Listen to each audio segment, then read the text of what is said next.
Thank you, Tom. So you're the founder of UK's government digital service, which is extremely important for us because we want to have a smart government too. I mean, in the digital sense, of course. But we'll hear the minister later on. So, Tom, the floor is yours. Thank you very much. And thank you for inviting me to Slovenia. The last time I shared an event with Microsoft and Wired magazine was 20 years ago, I worked out, when I was a journalist on Wired magazine, and I attended an event in Seattle launching Microsoft Network. This was Bill Gates' attempt to take on the internet. And if you'd asked me 20 years ago, at that event, where Microsoft's betting against the internet, even then it was a bit strange, we'd see the amazingly healthy organisation we see today with Microsoft, with an intelligent cloud platform, open sourcing some of its most valuable intellectual property. I would not have believed. David gave examples of companies adapting, Microsoft's adapting. So it's a joy to be here today. I'm going to talk about the public sector. I'm going to talk about transforming government. And I spent the last 5 years working in the UK government. As David said, I was one of those outsiders invited in to bring that digital startup mentality to government. Give you a flavour of what it was like. About 4 years ago, some of my team were doing some user research. They were observing citizens in a lab with the users showing how they try to use some existing government online services. And one of the researchers came out and said, I've had enough. I've seen what people actually want. I've heard it so many times. I'm just going to draw it and put it on the wall. This is what people in the 21st century want from government. And she drew this. Just sort it all out. As a citizen, I don't want to have to understand how government is constructed, structured, how government works, in order for me to live my everyday life.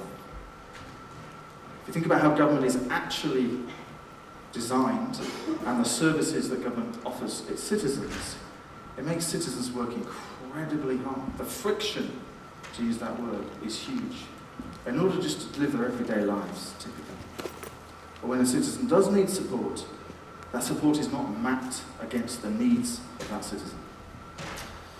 So that vision, we all laughed, so that's a joke, but actually there's something in there about doing what Uber is doing to transportation, making it magic. I just press the button and the car comes. Why can't government services be magic? There's only one reason why government services can't be magic, and that's the culture of government itself. And the way to address that culture is digital transformation. What do I mean by that? Well, this is my definition. It's applying the culture, practices, processes, and technologies of this internet era to respond to people's raised expectations. As David mentioned, people's expectations, people's needs are changing and adapting. You have to be able to respond. And the only way to respond is to apply many of the techniques, processes, culture, and technologies of the companies that David mentioned. It's not really about technology. It's about redesigning your services and your organisation, and that's the hard bit if I'm honest, around the needs of your citizens. It's about doing the hard work to make things simple. And the hard work is often changing the shape and the culture of organisations. And in government, as anyone who's ever worked around government knows, governments don't like to change quickly. So in the future, when I show this slide, I'll know that digital transformation has succeeded, at least in the UK, when people see that vision for how simple it should be to engage with the state, and they don't laugh. That's the real test. Right. I'm going to talk about 3 things. I'm going to do something very un-British. I'm going to boast. We don't generally like boasting. I'm going to have a go at boasting about what the UK government has done over the last 5 years. I'm going to give some advice on how to start, because starting this digital transformation journey, particularly for governments, is the hard bit. And then I'm going to end with a short bit of thinking around what's my big regrets. I left government six months ago. Looking back, what do I regret? First, some boasting. So again, as David alluded to, in 2011, the UK government opened the door to the internet generation. I was lucky enough, I was honoured to be the first one invited in, and they genuinely opened the door.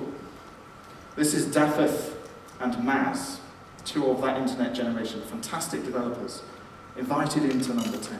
Not as tourists, but to change government. And we didn't join government to fix the websites. That's not the internet. The website's a surface. We joined to fix government. It proved incredibly easy to hire some of the best designers, developers, technical architects, user researchers, product managers in the United Kingdom into government. And it proved easy because you can say to those people, come and do something that matters at scale. This generation is excited by big problems, and there are a few problems bigger than fixing government. All you really have to do is convince those people that the culture inside government is a great place for them to thrive and enjoy themselves. And I'm afraid, somewhat ashamed, to say that in the UK, government needed fixing. The history in particular around technology and government in the UK was, over the previous 20 years, was not pretty. Here's a story from a newspaper in the UK about how the UK government had spent £12 billion on a failed IT transformation of the health service. Okay, and I could give you another half dozen more. By 2011, even ministers had noticed that something was wrong. There had to be a better way. This is Francis Maude, who was the Minister for Cabinet Office, the minister who drove this transformation. Without his political backing, none of this would have been possible. He went to San Francisco, gave him a tour of the valley, many of the companies David mentioned, and he came back realizing there has to be another way. We have to stop doing this big, outsourced, multi-year procurement of technology that usually fails, and try another way. So 2011, the Government Digital Service was created. And if you look in the background of that photo, you'll see that does not look like a typical government office. That is the Government Digital Services headquarters. Those are the people who previously would never have dreamt to go and work in government. They're some of the most talented people in the world. They could go and work anywhere in the world digitally. And yet they choose to come to government because the culture, the environment is fun. They get to solve hard, interesting problems. And they get to eat cake for some reason. And what did that Government Digital Service do? Well, by 2015, it had won Design of the Year. It was the first government thing ever to win Design of the Year. It beat the Olympics. It was the first web thing ever to win Design of the Year. That was in 2013. It had transformed 25 of the most significant public services in the UK, working with 25 different bits of government, from tax to welfare to motoring to prison visits, as you saw on David's video. Here's an example of one of those. Completely transformed the way people registered to vote in the UK. After all, democracy is the heart of everything here. And rather than saying, how do we engage with 400 local authorities in the UK who legally have the responsibility to register to vote, we built a service around and with those 400 local authorities that meant you could register in under 5 minutes. In fact, the average registration time to register to vote is 2.5 minutes. That's pretty cool, but the really exciting underpinnings for me is, at the same time, and if you look at the URL at the bottom, you'll see this, we published all the performance data for each of those services. In fact, the UK government publishes performance data of 800 of its services, all online, all available for any citizens to see. And so last night, for example, when I took this screen grab, there was 1,253 people registering to vote live then. At about 10 o'clock last night, there were 43,000 who registered to vote yesterday. And you can see satisfaction rates, you can see cost per transaction, you can see failure. All that performance data is transparently open. Sunlight is a great disinfectant, is a phrase I like. You can't have poorly performing services for very long when anyone can just point at a URL and you can see your service costs hundreds of pounds per transaction, for example. The Government Digital Service also put some new platforms in for the country.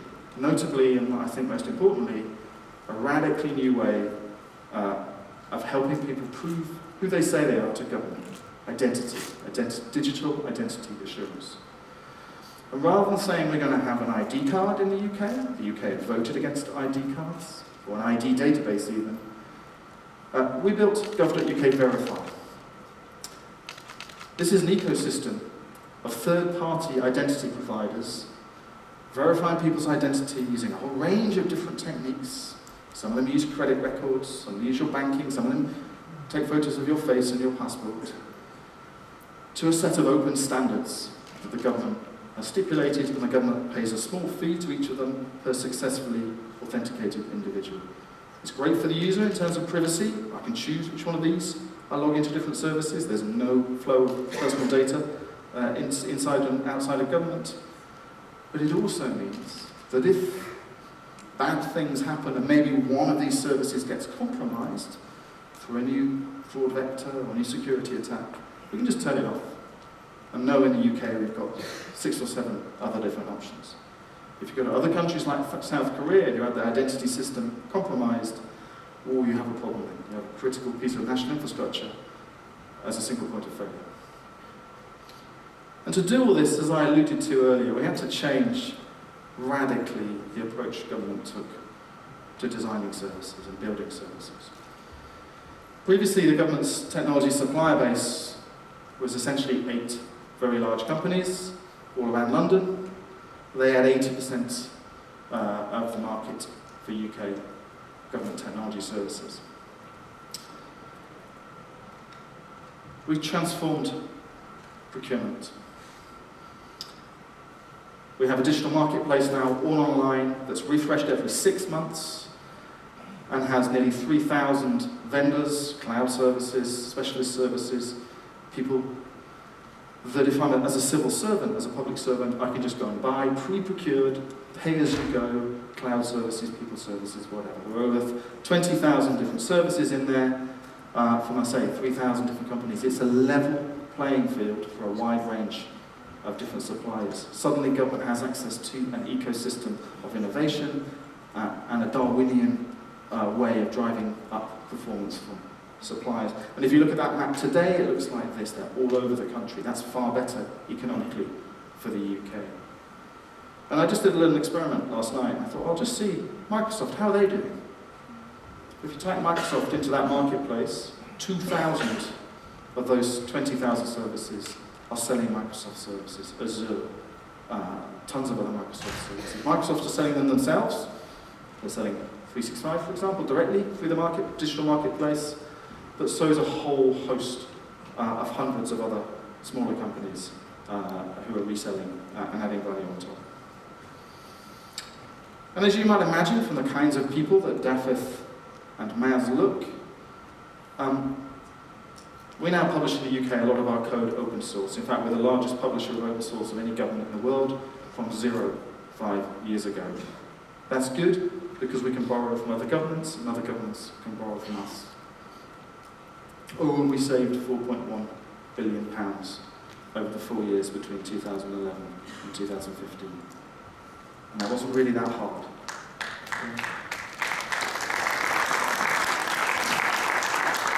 At this point, I normally say in the UK, that's your money. But it wasn't your money, it was my money, taxpayers' money.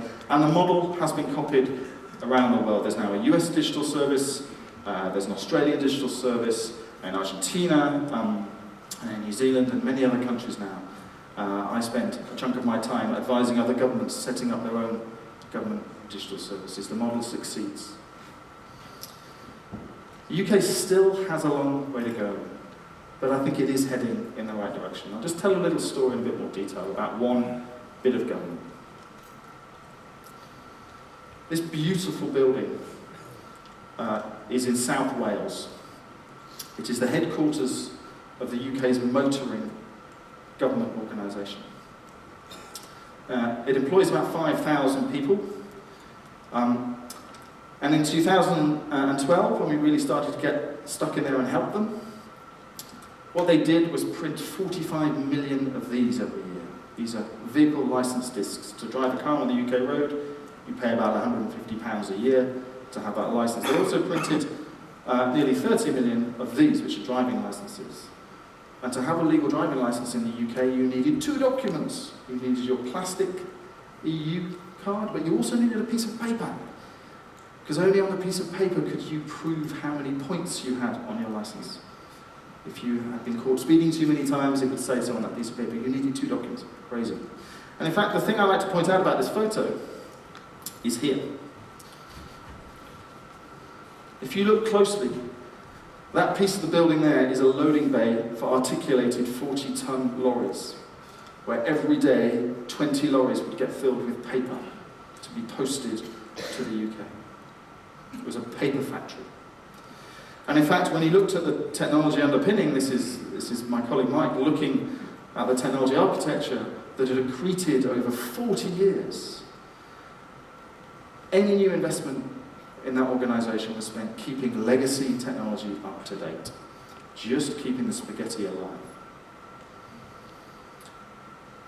We had to do some pretty radical transformation with that part of government. I'll be honest, we had to find a new chief executive. We had to help them find a new chief technology officer.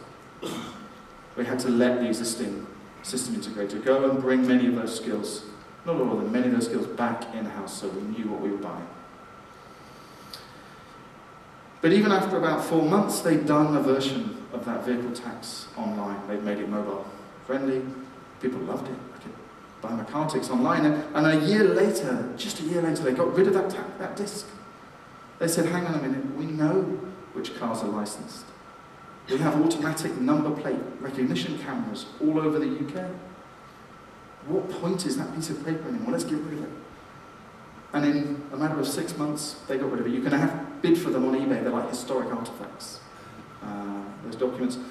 And 6 months after that, they got rid of that paper counterpart. And now if you need to prove, for example, if you need to prove to a car hire company, a car rental company, that you don't have 20 points on your license, you can now give them a one-time use code to give them secure, privacy-protecting access to just that bit of your driving record so you can prove, yes, I am a safe driver, you can rent me your car. No paper counterpart anymore. And in fact, I was looking at the BBC News website last night and saw that finally they'd caught up with the fact that in that paper factory as was, they're now doing some genuine interesting work, thinking about genuinely 100% digital driving licenses on your phone. What would that mean?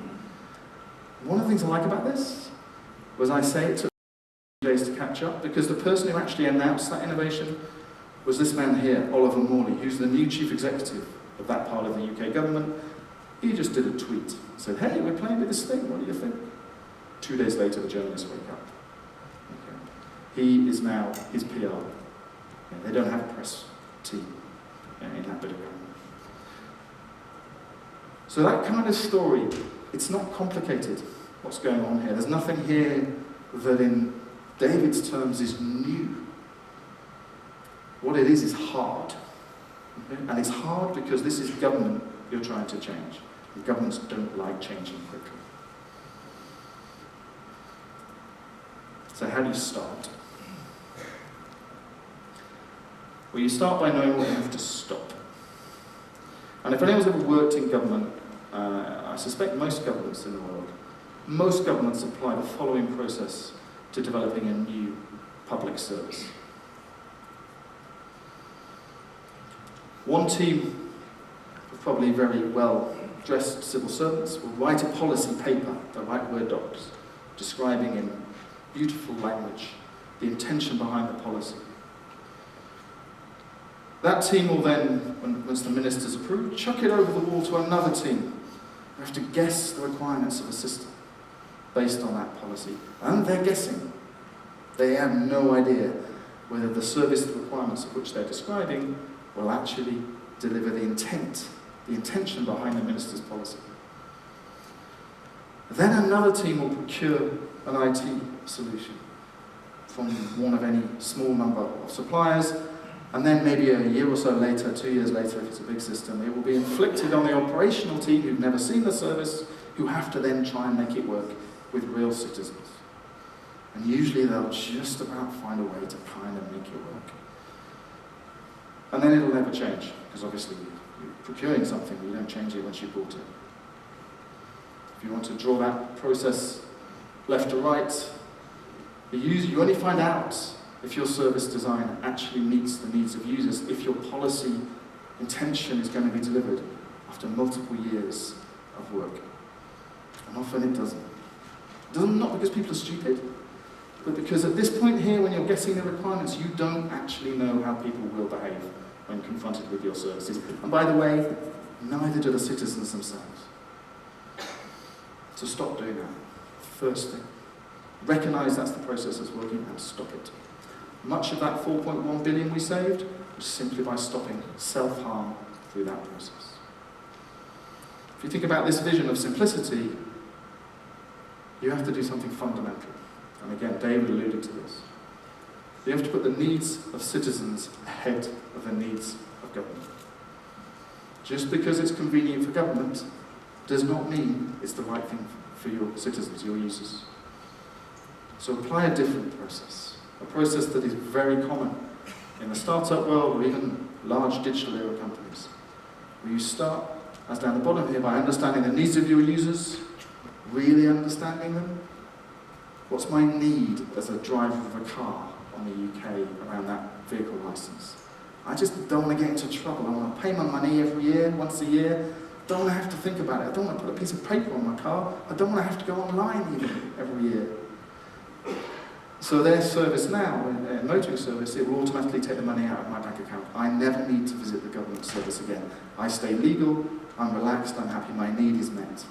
That's thinking in terms of user needs. They didn't make the process of printing the paper more efficient.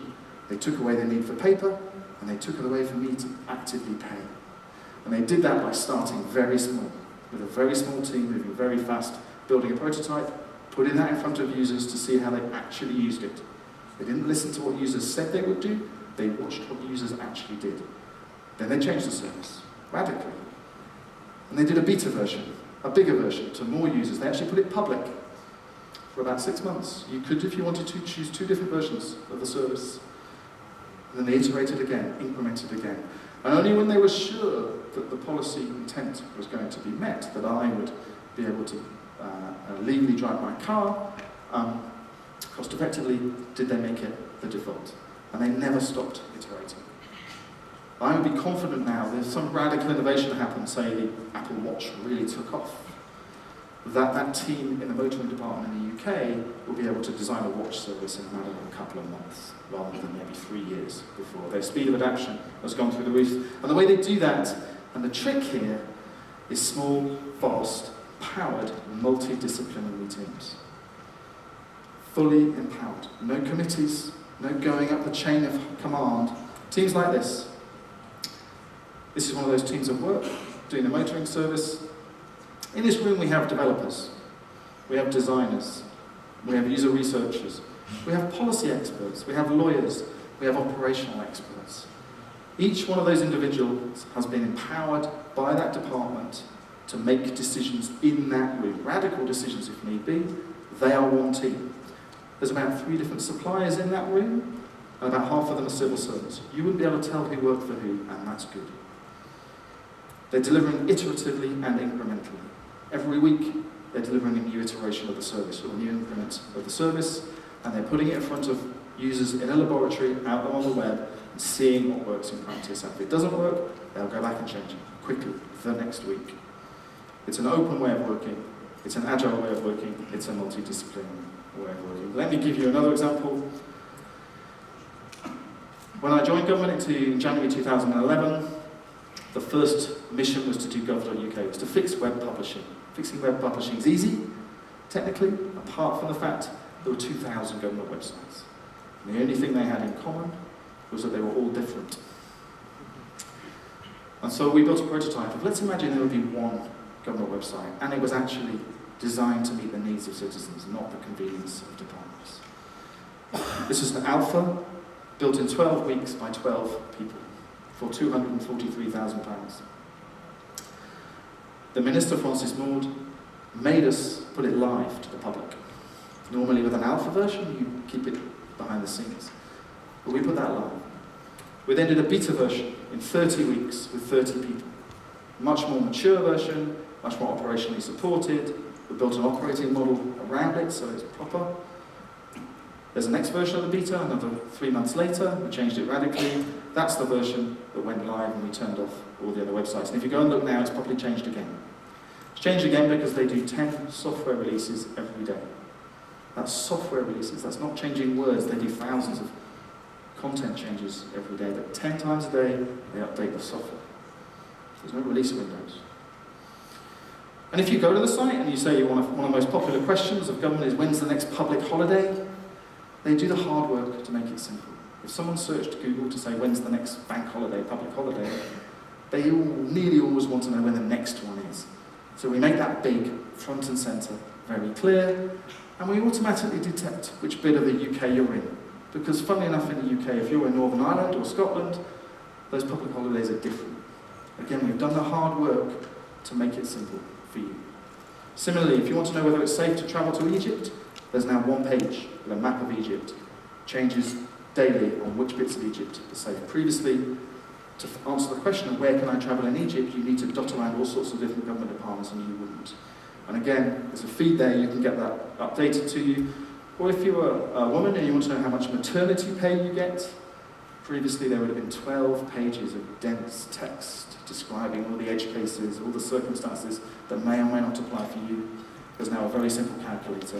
In 30 seconds you can find out how much maternity pay. You'll do simple stuff to get started with. So simple other governments stole it. This is the government of New Zealand's website. They just nicked our code. I'm fine with that. If they make it better, we can steal it back. Okay? It's all open source. And if you go into the team that's running gov.uk, they make their decisions based on research and data. This is a screen in their room. You can see what they can see real time, how many people are on the site, but more importantly, what are people searching for? What are they looking for? And how well are we meeting that search request in our search results? They can respond really quickly to changes. Here's the secret sauce. It's a DevOps culture. Continuous integration, continuous deployment. It's been that way since 2011. They can run tens of thousands of tests an hour to make sure they can get rapid changes. They can do 10 releases a day. But what they've also done, which I think probably having an even bigger impact across the whole of government, is invest time and effort into changing the language that government uses. These are the design principles that the government published in 2012, describing how it works, published online, used by teams all over government. There's a service manual telling you in great detail how you can work this way, what job descriptions are, what's the process, how do you procure things, how do you make it secure. And there's a service standard that any new service or updated service has to pass in order for it to be allowed to go live on gov.uk, and services fail. But you also need to do some ugly work. And this is stuff I can talk about more freely now I've left government. You need to do some hard yards with something that we call the square of despair. This is the blockers to that way of working. And they include things like governance processes, business case processes that assume you work in 5-year chunks of time, that you know everything up front. Procurement, as I've discussed, if you don't perform that, you won't get the skills you need. Mythology around security, tick box security rather than agility and situational awareness based security. And people, frankly, having computers on their desk from the dark ages that just don't work. We had computers in government that took 25 minutes to boot up. Okay. It's just not acceptable. You have to fix those things. It's not sexy. You need to do it. But if you do it, you get things like this happening, which I'm not sure whether I should show, but I'm going to show anyway. This is a set of stickers that the design team made when they were getting excited about working for government, and they put these stickers on their laptops. And they're coded in Britain. They're excited. Down here, I'm not sure if all of you can see, they're reflecting the fact that too many bits of government were still using Internet Explorer 6, which even in 2012 was a browser that Microsoft was investing a lot of money in moving people off. I had to censor that sticker, which for me is a good sign. If that's the only thing I have to censor, we're making progress. So, finally, what's my big regret 6 months after leaving? It's big and it's ugly.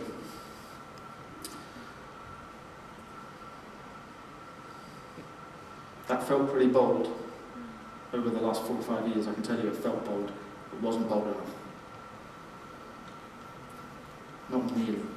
Not even close to being as bold as we should and could have been. Felt scary. We should have pushed much, much harder. Let me explain why. If in 1995 you'd wanted to start a business in the UK, you were an entrepreneur, and you wanted to start a business that could trade, so you were licensed, you had a company register record, you were registered with the tax authorities, you'd registered for licenses with your local authorities, you know all the paperwork that's involved in setting up a company. You do so with many, many, many different bits of government, local, central, regional, through the post. When we joined in 2010, this is what that process visually looked like. These are the screen grabs. A lot of them had sort of moved online. They'd put the paper form online. They all looked different. You didn't know where to start. You didn't know where you had to go. You kind of usually pay someone else to find a way through the problem. Now, I'm very proud of what the teams did in the Government Digital Service to make that process simpler. These are all the start pages of all the different transactions. They all look the same, they all work the same, they're simple, clear, fast, they work on a mobile phone brilliantly, but they're all silos still. That local government giving you a license to put tables on the street if you're running a restaurant, that does not use the same data foundations as the tax authorities or the company register. Each of them is building still, I'm afraid, a data silo. And if you want a vision that says, as an entrepreneur, I just want to start a company, just do it for me, government, you should be able to help me start a company, that simply, you need to do something much more radical than digitizing a paper-based government. You need to design yourself a natively digital government, by which I don't mean designing the user interfaces, I mean designing the institutions of government to be of a different shape and a different culture. That's my regret. We put lipstick on pigs. Many of these government departments have not changed in 100 years. Why on earth would the shape of government in the 19th century, when they were founded, be the right shape of government in the 21st? We've done a lot of good stuff, making those silos more efficient, much more efficient. £4 billion more efficient. But that's not the prize. If you were going to start a government again, you wouldn't build a set of siloed departments, would you? You don't build startups like that. The prize is so much bigger than making your paper-based government vastly more efficient, even though that efficiency is valuable. So the final thing I did in government was to set a team off, a small team, to say, imagine a terrible catastrophe has happened in the UK. Imagine the UK government has disappeared. The Parliament and democracy is still there, but all the institutions of government have gone. Build me a new government. I haven't got time to show you now that they designed a government, and they built it, a prototype of it, that had a very different institutional shape from the existing vertical silos of government. It had layers of government, such as data registers, that were horizontal, that could support not just government services, but private sector services too. America built its motorway network, its freeway network, to support the military during the Cold War. That freeway, that public infrastructure has since supported a huge explosion of commerce in the US. The digital equivalent is building governments, investing in data foundations. I should be able to look up an address in the UK, certified and provided and guaranteed by the government, whether I'm a government service or whether I'm a private sector service. That's data as infrastructure. And the first country bold enough to do that, to change its shape, to build itself infrastructural data platforms, is going to win on my bid. And the closest is Estonia, but even they've made a few mistakes. And I ask this question, why not here? Why not do it? Someone's going to do it. Why not make it still here? Thank you very much.